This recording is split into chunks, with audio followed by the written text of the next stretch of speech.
esse programa que eu criei, por incrível que possa parecer, no 8º ano eu já estava aposentado. Existem ações pagando mais de 100%, mais de 200%, mais de 300%.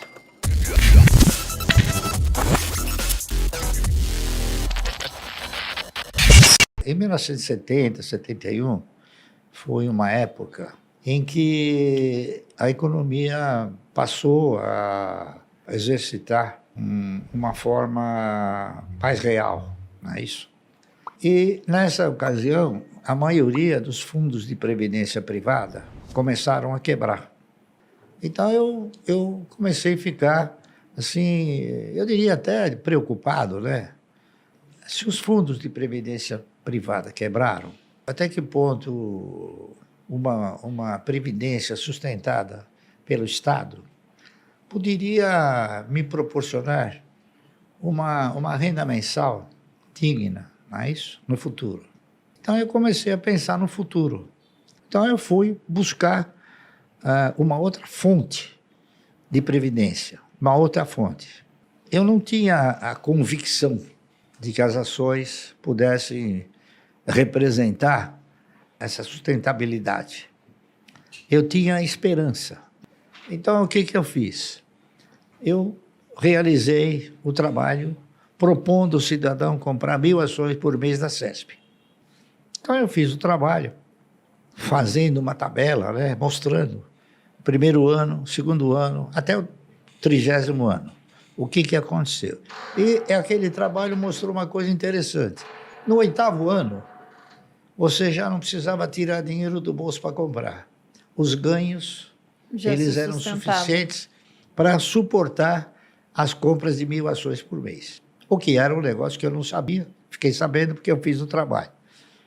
E esperançoso de que as ações pudessem efetivamente proporcionar uma renda mensal digna, eu denominei esse trabalho de Ações Garante o Futuro. Eu não tinha certeza, eu tinha esperança, não é isso? Uhum. E eu fiz o trabalho, aí o presidente da CESP mandou me chamar. O presidente da CESP, na era um cidadão chamado Lucas Nogueiras Garcês. Ele foi governador do estado. E o diretor financeiro era um cidadão chamado Moacir Teixeira. Aí eu fui, conversei com ele, ele me chamou lá no salão nobre lá da CESP. Chegou para mim e falou: "Sr. Barsi, eu quero comprar o seu trabalho." Falou umas 10 vezes. E eu falei 10 vezes para ele. Mas eu não fiz o trabalho para vender. Uhum. Fiz o trabalho porque eu sou do mercado e eu quero mostrar a minha contribuição para o mercado, se é que ela tem alguma validade. Não, ele elogiou o trabalho.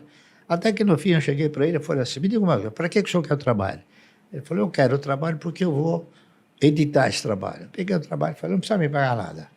Ele falou: "Sabe de uma coisa? Eu vou mandar fazer esse trabalho e vou botar o seu nome, coisa que eu jamais faria." E ele fez. Mandou editar o trabalho com o meu nome. Ações Garante o Futuro. Então, agora eu tenho dito para ela o seguinte: esse título que eu coloquei era o título da esperança. Tá certo? E hoje? O que eu diria hoje? Eu modificaria esse título? Claro. Eu acrescentaria um O. Então, Ações Garante um ótimo futuro. Com certeza, né? Deu certo no final. Deu certo. E então, agora está aprovado, né? Depois então, de uma coisa que, seguindo os padrões de comportamento que eu segui, a disciplina que eu sempre procurei desenvolver e a paciência, não é isso? Tudo isso acabou sendo muito importante, porque ações elas foram feitas para comprar, não para vender. A maioria, a primeira pergunta que o cidadão faz quando ele quer entrar no mercado, ele fala: "E a hora de vender?" Falo: "Mas a ação não é para vender, é para comprar."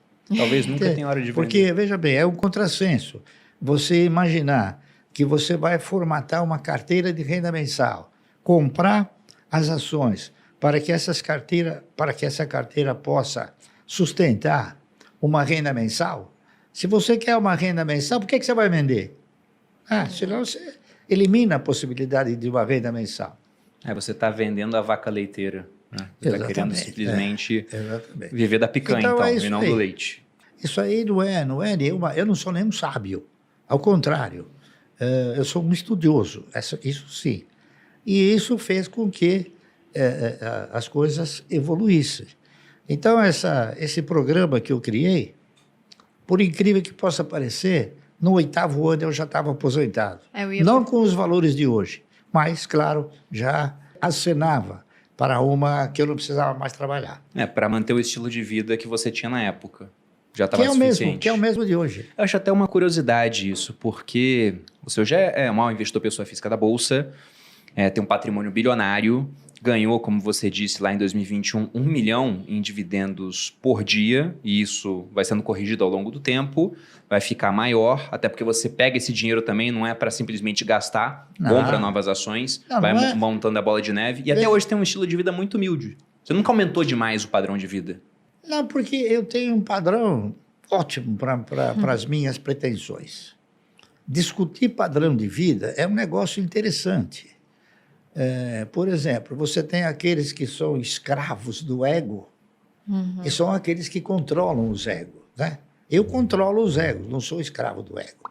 Então, aquele que é escravo do ego, ele, por exemplo, ele compra fogos de 100 mil reais, ele queima o dinheiro, eu não queimo.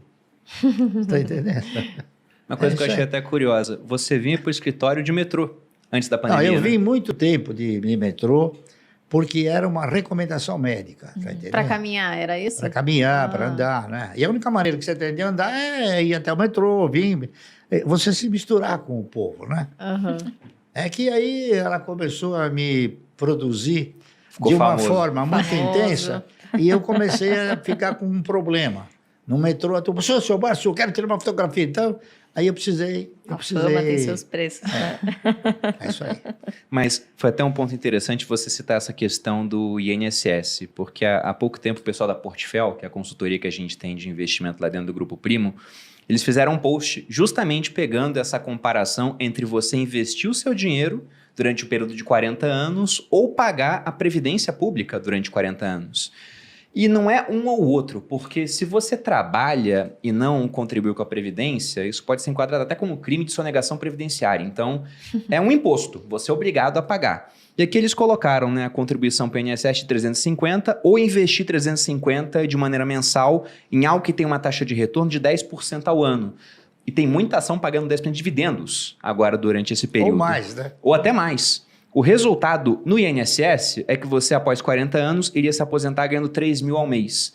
E no momento que você morre, zero de patrimônio para a tua família. Depende de quanto você contribui. Por exemplo, eu nunca deixei de contribuir para o INSS, porque eu recebia honorários, recebia comissões, tá certo? Mas eu sempre contribuí pelo mínimo. A melhor coisa que tem. Então o que aconteceu? Eu contribuí obrigatoriamente pelo mínimo para a Previdência e aleatoriamente para aquilo que é a formação de uma carteira de renda mensal. Então hoje eu sou aposentado com R$500 por mês. O que daria para fazer com esse dinheiro? Né? R$500. Se fosse uma pessoa fazendo esses aportes, R$500 por mês. R$500. Então, por que é R$500 se o salário mínimo é 1.200, né?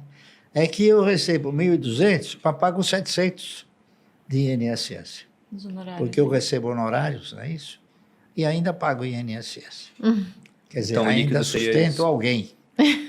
Sustento a previdência de alguém. Não, e o que fica interessante nessa comparação que eles fizeram é que, olha, 350 por mês durante 40 anos você ganharia 3 mil pela Previdência. Mas no momento do falecimento, você tem zero de patrimônio acumulado. Então você não tem nada para deixar para sua família. Já investindo R$350 por mês ao longo dos 40 anos com 10% de retorno, você teria um patrimônio acumulado de 2 milhões. Nossa. E aí isso te gera uma certa renda, depende de como vai estar investindo, você vive daquela renda e no momento do falecimento você consegue ainda passar um patrimônio para a sua família. Enquanto no INSS o patrimônio que você teria construído fica para o Estado no final das contas. Não, mas acontece que esse cidadão que fez essas previsões aí de 10% ao ano, ele foi muito modesto. A gente tem que ser modesto. Não, mas diz, em termos de rentabilidade, dá para ser muito mais. Muito mais. bastante mais. Como a gente estava comentando aqui, tem várias ações pagando mais de 10% de dividendo apenas nessa questão dos últimos 12 meses. Algumas muito mais do que isso durante esse período. Até por isso que eu fiquei curioso para saber se você tinha feito a conta. Deixa eu até falar uma coisa para você. Existem ações pagando mais de 100%, mais de 200%, mais de 300%. Por quê? Por exemplo, você tem ações que comprou há 15 anos atrás, 10 anos atrás, por R$1. E hoje você recebe R$10 de dividendo.